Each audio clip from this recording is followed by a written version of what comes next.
Party Hard 2 is a casual action game from Pinnacle Games, Kverta and Hologryph. It's a sequel to the obvious Party Hard, with the return of the zany, casual sort of style feel across 14 levels, where you can either follow the objectives to actually take down just the syndicate and the drug people and the really bad guys, or you can choose to go crazy and just kill everyone, which might be the harder way of doing it, depending on how you look at it. Now, how you play will affect some things. It says it will affect progression, specifically unlockables. So I can't say as to whether it actually affects the plot, because the plot seems to follow the same regardless of whether you do it or not. But there are a lot of things that you can do, so whilst there's the 4 different factors of the chaos and, you know, the stealth and the mystique and a few other factors that you can do for objectives, obviously going through the game it may have some effects. Specifically on levels, so if you are being very chaotic, the police presence will definitely make itself known, with helicopters come surveying the area and making it just a lot more difficult to complete, which is why being stealthy and completing the objectives in that way might be the best way to go about things. That being said, whilst there are objectives that you can see, there are also hidden objectives that you might find. So, you know, in the hospital area, for example, if you revive a guard, you get the ID cards, you make your way into the hidden room, it reveals even more quests that you can do, which allows you to do other things. So then, you know, just sort of secret things that you can do for hidden objectives if you want to fully complete the levels. Because through my playthrough, even though I was looking for a lot of these secret things, it took me about 14 and a half hours to get through all 14 of the areas and the 2 bosses. And some are more difficult than others, but even so, going through my entire playthrough, I've only done 50% of the objectives, so there are still half of them that I haven't done. And obviously there's one more character at least that I haven't unlocked. But the game's very fun, so I definitely recommend to play. If you've not played the original Party Hard, give this one a go. It's definitely a lot of fun that you can have through it, so, you know, going around the clubs, doing the different things. So there are a lot of different things that you can do. So there's a lot of new traps that you can find in the areas, so, you know, water things to sabotage, obviously the speakers that you can sabotage to do. The DJ is a little curse, though. If you manage to dance and get the DJ to come out from behind the booth, he'll turn into a cowboy. But there's points in my playthrough where the cursed DJ is our saviour, so, you know, we don't want to kill him. There are 4 different playable characters that you can unlock. Obviously there's the main character, and then there's the baghead guy, which is literally just easy mode. You don't want to be playing that. There's an alien, and then there's a Pandarian. I keep calling him Pandarian, but he's a panda guy. And I guess I haven't unlocked the panda guy. I guess that's going to be something more chaotic that you got to do to unlock that guy, because the alien is a stealth sort of character, and, you know, he's based on the Predator, so, you know, he's got a Predator gun, he can turn invisible, but everyone will instantly be alerted to him being a killer, because, you know, he's like an alien from another world. And the boss fights are pretty cool and unique as well. So the first midway boss is just in a big room with challenge, and it's a big brawling guy that you can throw grenades at and molotovs, and he's literally just got tons and tons of health. And the last boss is more of a psychological sort of one. I won't spoil exactly how you beat it, but I like the way that they did it, and it's a very interesting play on the things.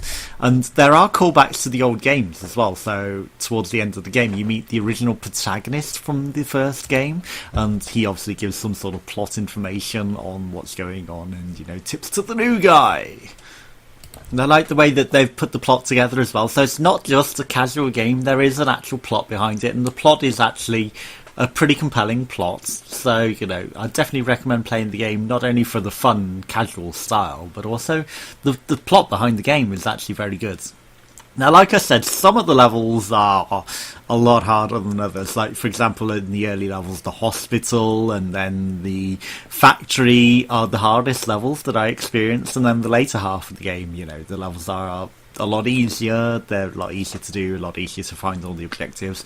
But I was going for the not killing everyone, so it might be that killing everyone in those levels becomes harder, and in the earlier levels, like the hospital and the factory, I think I was forced to kill everyone because I couldn't find the one key card that was required for the easier win of the factory and in the hospital.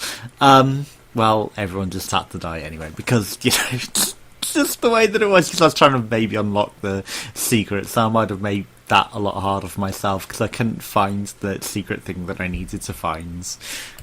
Now, there's a new combination system, so you can combine items in this game which you couldn't before to create new items, so that's pretty helpful. If you want to create more Molotovs, for example, you get a lighter and actual bottle of booze. No, it's the bottle of booze and it's a can of petrol. You don't need the lighter for that. Yeah, and that's pretty good. So, if you're lacking the items that you need in the level because they're randomly generated, you can just go and craft them from some of the other bits to try and get some things, like you need Molotovs for a lot of the secret stuff, for example. Now, there is a co-op mode and there is a Twitch interaction mode, but there's a couple of things I'm going to bring up with these. For example, when the game first came out, the co-op mode was a bit bugged, so this review is quite late because getting into the late game with the second club, it was bugged so that it forced it into multiplayer and I couldn't play. As a single player, it became impossible to play that level because there was a forced second killer that was on the screen, and he was just causing more problems for me than not. And I couldn't traverse around the area, I couldn't work around this, so I had to wait for this to be fixed before I was actually able to fully complete and get my review out here. So sorry for the late review, but saying that, because of the late review, there are some updates coming.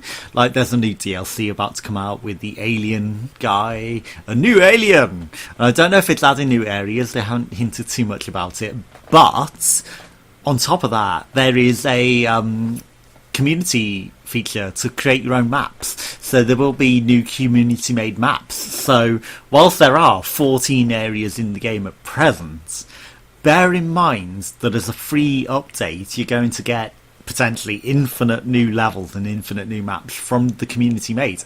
And you can make your own levels as well. So potentially there's just infinite content. And whilst I would have recommended the game alone for its price, for the content that you already get with the game, with this free new update, you're just getting tons of playability out of the game, like ridiculous amounts of playability, and you can imagine what the community is going to make. I can imagine more bosses, new bosses.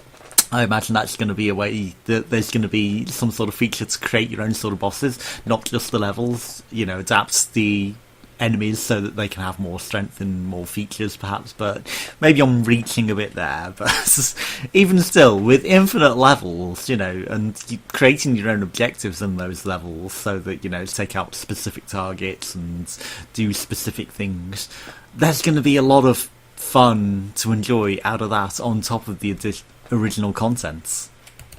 The streaming mode, however, I might suggest there's a couple of issues there. For example, I've tried it out and there's not really any sort of information that really tells your chat what to do or how to do it, or how to claim to be king of the room and all that.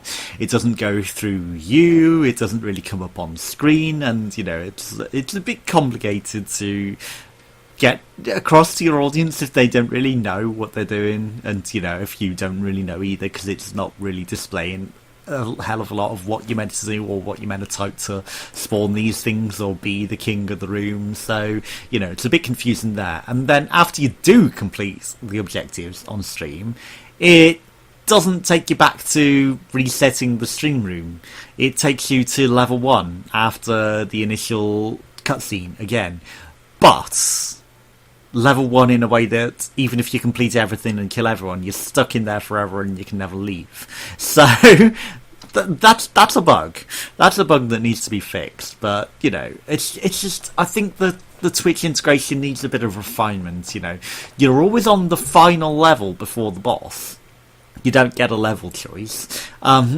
It's complicated as to how to actually use it, and I think it could use a bit of work. For example, if you could go on any level, allow it to pick any level from the game, and also you could allow it to pick maybe community made maps now that they're going to be a thing, because they would be interesting to add into the Twitch integration, so you've got a lot more choice and a lot more variety in your online play, so that it's not just completing in this one level with things that it's hard to figure out what the hell you're spawning and what the hell you're doing with it. So, that mode could use a little work. But saying that, for the price that you're paying, for the game that you get, for the content that you get, it's really good value, even without the Twins integration, even without the community-made maps that are going to be released soon, March 15th, I believe. So very, very soon, yeah.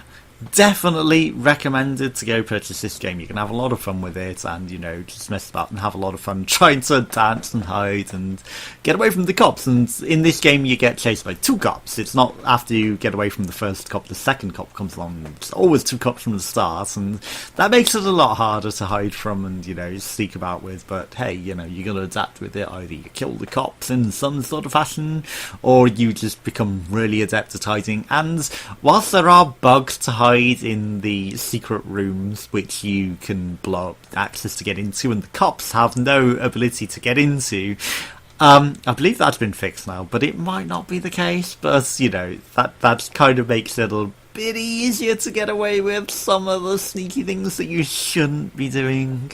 And yeah, but still, I had a lot of fun with it, and I definitely recommend giving it a go yourself.